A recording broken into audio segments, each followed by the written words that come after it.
Coming up next on Arizona Horizon, the impact of a trade war with China on store shelves in the U.S. Also tonight, efforts to develop a newer, safer, and more recyclable form of plastic. And a new mural project in the works for downtown APS substation. Those stories and more next on Arizona Horizon. Arizona Horizon is made possible by contributions from the Friends of Arizona PBS, members of your public television station. Good evening and welcome to Arizona Horizon. I'm Ted Simons. Arizona Attorney General Chris Mays today joined 19 other attorneys general in yet another lawsuit against the Trump administration. This time it's against the administration's restructuring of the U.S. Health and Human Services Agency. The lawsuit claims that the restructuring has destroyed life-saving programs, with Mays adding that, quote, no administration has the right to unilaterally destroy programs that millions of Arizonans and Americans rely on. This suit follows a previous legal challenge over cuts to public health agencies and research organizations. Other headlines: the U.S. Department of Homeland Security today said that it will pay $1,000 to any undocumented immigrant who voluntarily leaves the country. The money will be paid to those who verify that they've returned to their home country. The DHS says that the migrants who self-deport may be able to re-enter the U.S. legally in the future. And Defense Secretary Pete Hegseth today ordered the Pentagon to cut the number of four-star generals and admirals by 20%. The order also calls for a 20% cut of general officers in the National Guard and a 10% cut of general and flag officers across the military. Hegseth says that the cuts are intended to remove redundant force structure and streamline leadership. Hegseth has argued that there are too many senior generals in the military. CEOs and other business leaders are warning that the ongoing tariff war between the U.S. and China could lead to shortages on the shelves in the near future. And to learn more, we welcome Hitendra Chaturvedi. He's from ASU's Department of Supply Chain Management, one of our go-to guys for these kinds of things. Always a pleasure. Good to see you. Thank you for having me. So, the idea of retail shortages due to the tariff war with China, your thoughts? We are not seeing it now, but wait for the summer, the back to school, and potentially into the holiday season. So there are many people who might end up buying their Christmas shopping 6 months early. Wow. I'm hearing that there's already a drop in manufacturing orders from China. True? That is correct. As a matter of fact, the number of ships coming into the Port of LA and Long Beach has dropped by 35%. It's not only that, the drop in shipment, the number of products in a container has also dropped by about 20-25%.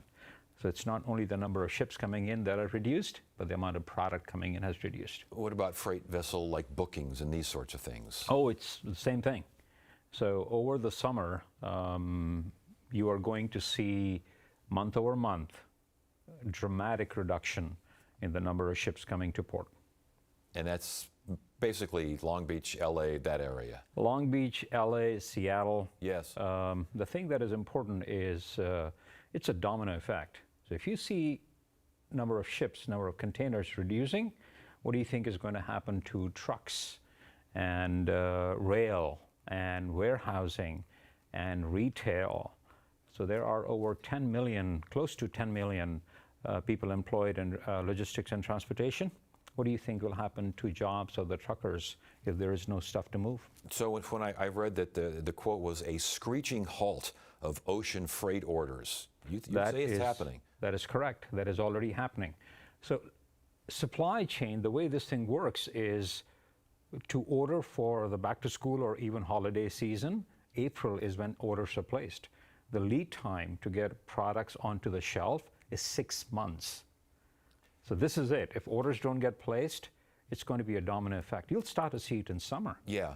What items do you think will get hit first? Go Walmart, go Target, go Amazon. All the products that you buy, you'll start to see shortages and price increases. I've heard lower priced items more than the higher priced items, or is that true? A lot of higher priced item, a lot of your appliances, a lot of everything that you use in your kitchen, refrigerators, you're going to see price increases there. Yeah, toys, obviously toys is making headlines now because the president says we don't need so many toys. Tell that to a kid.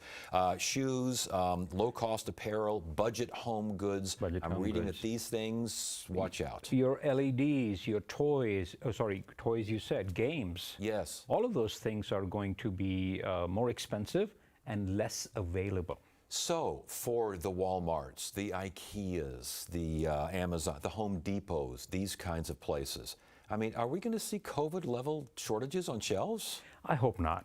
I hope that some decisions, so it's not status quo. The problem is supply chains hurt the most when there is uncertainty. People sit and do nothing. Yeah. They're not doing anything, and that's the problem. Is there front loading of inventory going on right now with companies? There is, as a matter of fact, but ships that are on the ocean, they will not get hit by tariff till they land. At the import point is where tariffs are applied. So ships on the ocean are not safe. Ships on the ocean are not safe. The tariffs are applied unless they're not. The idea of the come and go tariff, what does this mean for supply? I mean, at what point do you just, do these companies, these countries, China in particular, just say, we're looking somewhere else? They are already doing it. See, the thing is that thinking of supply chain as a sports car with now on, now off is not the right thing to do. Supply chains are like big, huge aircraft carriers. They need time to turn. And if you keep on twisting the steering wheel, for a lack of a better word, left and right, that ship is not moving. Yeah. It's going to stay the course. It'll not do anything. And what happens to, I'm sticking with China here because that's kind of the big dog here. And what if they do start looking elsewhere? What happens to products here? They have already started to look outside. U.S. accounts for only 7% of their manufacturing exports. Used to be close to 20%. And so they have been decreasing it over the last 5-6 years dramatically. That was pre-tariff then? Yeah. So 7% is not too risky. It is, I'm not saying it's bad. Yeah. But 7%, and they will reduce it further. They're already reaching out to many countries. The moment they mitigate this risk, our 2x4, which is tariff, will lose a lot of its power. The argument for tariffs, the argument from the administration is that they have been messing with us. It's not a fair deal, that they're charging more for our stuff than we're charging for their stuff. And manufacturing needs to return to the U.S. because all of these toys and all these things at your Home Depots and Walmarts and IKEAs, they're made across the seas. They should be made here. They used to be made here. Is there validity in that argument? So if you bring toys and apparels and shoes to be manufactured here, our prices will go through the roof. So what most of the manufacturers will do, they will automate it. So if the idea is to bring jobs back by bringing in low cost and low value manufacturing item, I think there is a flaw in that logic. Well, but why does the administration hinge itself, and leaders, business leaders, and the Treasury Secretary, these folks are saying that this will work, just be patient? If you look at globally, if you look at historically, blanket tariffs have never worked. And if you look at a country like India, in which they put a blanket tariff on many of the products coming in, auto tariffs were as high as 250%. The car that was manufactured locally, called Ambassador, the 1950s model, is still being manufactured. So that was never competitive. Wow. So it has never, if you look at history, lesson from history will prove to you that targeted tariffs work better than a blanket tariff. The last question, what about the threat of tariffs? The threat of tariffs from us or from China? From us. What about and you're saying tariffs don't work. Okay, what about the threat of tariffs? The threat of tariff, you cannot give threat again and again and again, else somebody's going to call out wolf. So we have to be very focused with our tariff. We have to be behind the scene negotiating on certain key items, and that's where tariffs work wonders. Hitendra Chaturvedi again from ASU, supply chain guru, one of our guys we go to. Thank you. Yeah, good to have you here. Thank you. Thanks to viewers like you, we've been able to tell America's stories on this PBS station. Help us continue to tell these stories now and for future generations by including this station in your charitable plans. Supporting this PBS station through a gift of stock is easy. To find out more, call the number on your screen or visit this website. Thank you. I have some glad tidings to impart. Whoa! Look at that! I'm still surprised at how good I am. Jane Austen was my sister. I didn't think I would ever study medicine, but here I am. Absolutely delicious, especially straight out of the oven. I've never seen anything like this.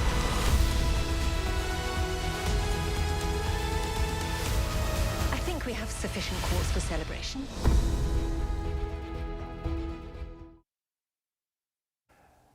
ASU researchers are working to create a plant-based plastic that would be safer for public use and also be easier to recycle. Currently, only 14% of plastic is recycled, and some plastics contain chemicals that are harmful to humans. Joining us now is Matt Green. He's with ASU School for Engineering and Matter and Transport and Energy and all that kind of stuff. Good to see you. Thanks for joining us. Thanks so much for having me. All right, look, this focuses on something called BPA, and I think we've all kind of heard of it, but we're not sure what it is. What is it? BPA is it's a small molecule. That acronym stands for bisphenol A. It's a common precursor used to make, or used to be a common precursor to make a whole lot of products that we would use and find on the shelves. And is it still being used for those products? For the most part, it's been phased out. We've found some alternatives, and some companies had some things ready to go. And the issue was that it could disrupt some of the hormone functions in small children and basically an endocrine disruptor. Interesting. How dangerous was that? How dangerous is this stuff? Well, the concern was developmental, so it's not like there would be an acute effect. It's the long-term chronic exposure that could cause developmental issues. Heart disease, cancer, infertility, all those things are listed here. Right, right. So the BPA, how do you, like now, how do I know if something has BPA, or do I know? So a lot of the common plastics that had BPA as a component are now labeled as BPA free, and so you can see that as labeling. Yeah. And there for a while it became a big marketing ploy to be able to say our materials are free of BPA. Yeah, provided they are free of BPA. Right. Yeah. All right. You're developing a plant-based plastic that leaves BPA way behind, but what is this all about? So the idea was, I was visiting the University of Delaware and talking with colleagues there, and they had developed this process to convert lignin, which is a byproduct of paper making and the whole wood processing, that industry. And they could take these lignin materials and then make a whole diversity, a whole array of chemistry and chemicals from those byproducts, from those waste materials. How does that done? You'd have to talk to them. It's not straightforward. Yeah. And the beauty of it, right? Natural materials are very complex. And so when you begin breaking these down into small molecules, into their components, it'd be like smashing a Lego castle, right? Wow. You can pick up all these different pieces. And so the question is, what can you do with all those components? So one of them we found looked an awful lot like bisphenol A, aside from the fact that it had a couple of other additional functionalities that nature provides. And through some investigation, we found that actually prevents that bad endocrine disruption property that bisphenol A exhibits. So they turned out to be safer. So basically, you're talking about wood waste. Essentially, wood waste is now plastic. That's right. Okay, what kind of plastic? Is it as tough as plastic?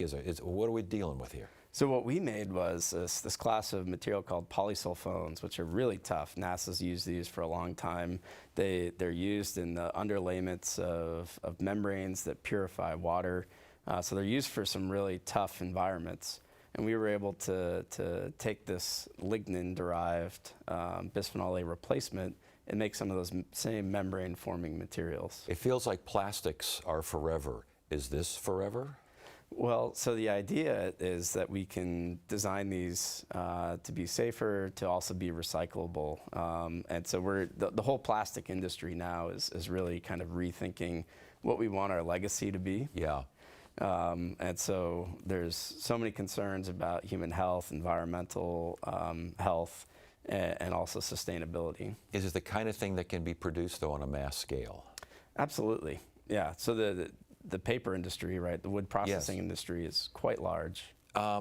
So I would imagine that to recycle this, what do you do? When it's recycled, does it become that wood waste again, or does it become something else? It would become something else, yeah. So in the process of going from wood waste to this membrane that we could use to treat water, we do an awful lot of, there are quite a few steps involved in that.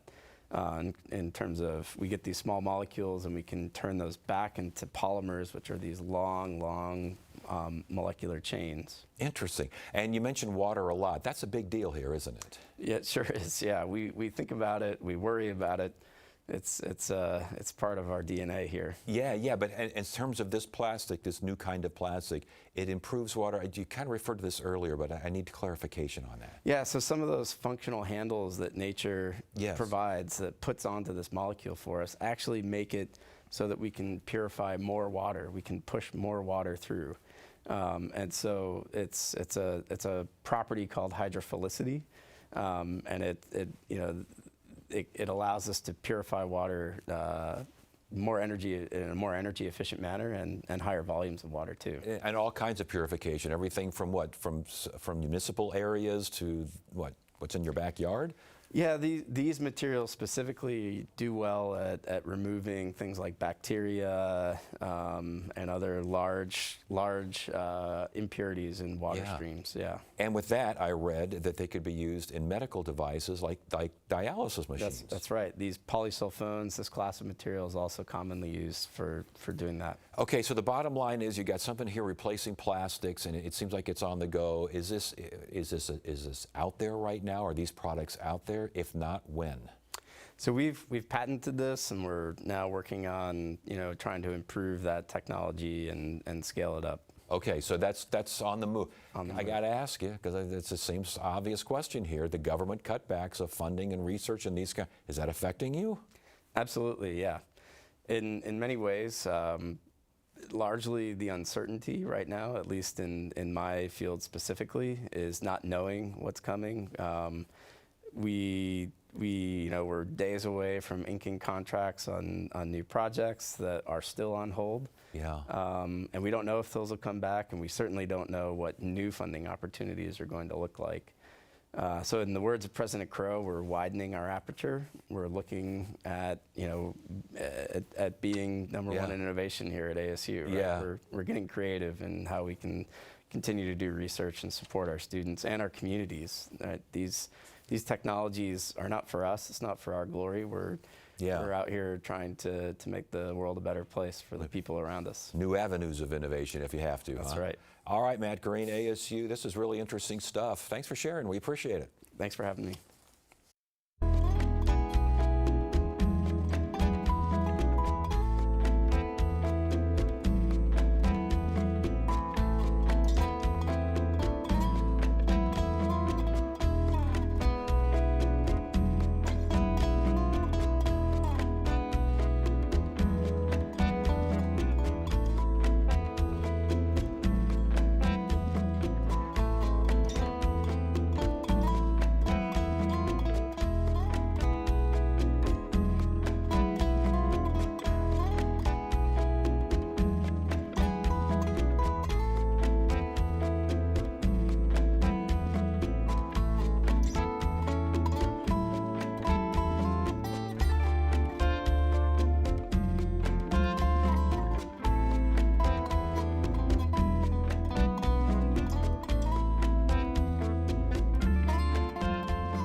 I'm Jeff Bennett. Tonight on the NewsHour, President Trump questions the constitutional right to due process. That's at 6 on Arizona PBS.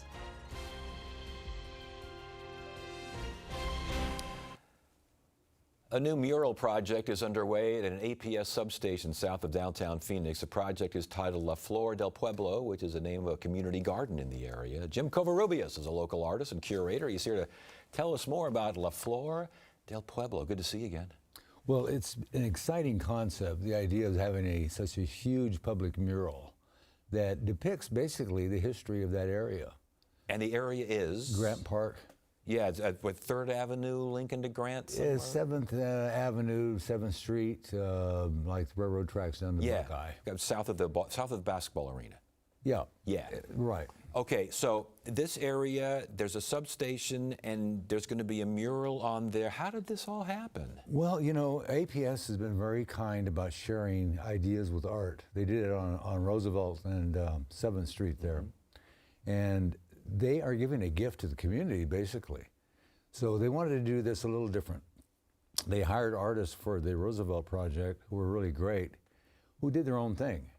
But here they wanted to do something different. They wanted to look at the history of the area and have the artists respond to that. So our job has been right now doing narratives on like 47 different allegorical topics. Wow. Wow. And the painting that's right next to you on the big easel there, that kind of looks at the history of the area, does it not? It is, yeah. This is Mary Cordova and Linda Abril. There's actually a school named after Linda Abril.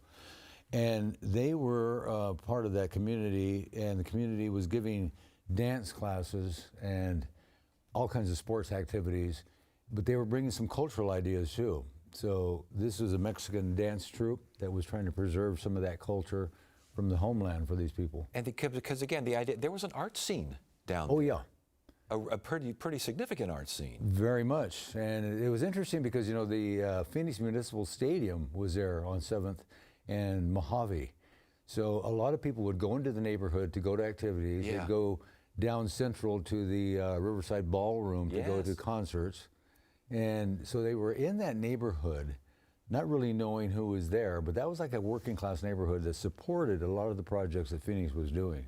And now the idea is to remember that and recall that and celebrate that by way of this substation. You know, our first job was to meet with the community. Actually, they came up with the title. And as we met with them, we realized they had the integrity of their own history.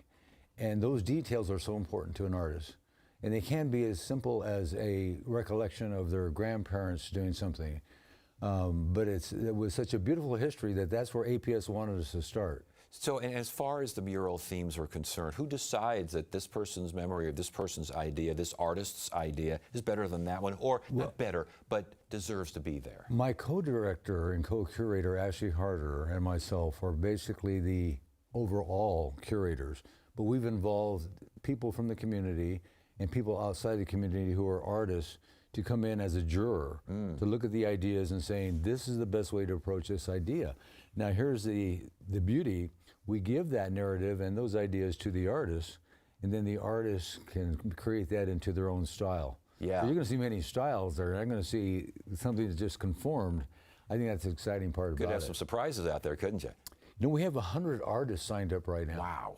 Yeah. Wow. And they can still sign up at laflordelpueblo.org if they want to look at that information and say, you know what, I'd like to be a part of this or discover more about it. And I think an artist could really gain a lot just by seeing the process happen, even if they're not a muralist. Yeah, and we're looking at La Flor right there. And now, will that be somewhere on the substation, that particular image? Well, it'll be on our advertising. Okay. Yeah, and if you look closely, there's some little details in there, and that's the kind of things that I sneak in on my paintings. Very, very nice. Well, you know, 100 artists, murals, I mean, how big is this substation? You know, it's about 6 city blocks. So we have along the south side of it, which faces Grant Park, is where we're doing these really beautiful angled parkings. Yeah. And we're doing all the allegorical ones there.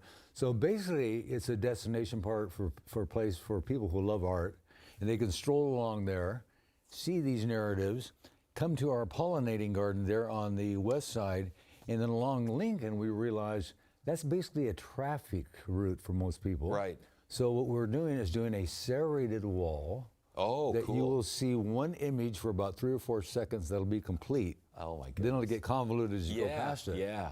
But it's exciting for the people who like to go to that neighborhood and cruise. And we realize that the car clubs will be parking along the angle parking.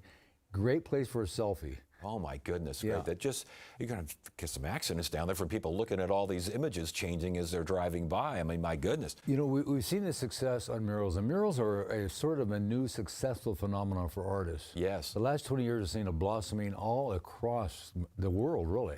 All right. Well, Jim Covarrubias, we thank you so much for telling us all about. Now, when does the first paint brush hit the wall? This fall, we're meeting with the artists, and we're starting that whole process. How soon those walls are up and finished, and by the way, they're going to be like painting on glass. We've really worked with CVL Engineering. Cool.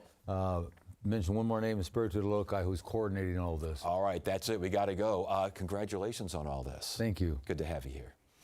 And that is it for now. I'm Ted Simons. Thank you so much for joining us. You have a great evening.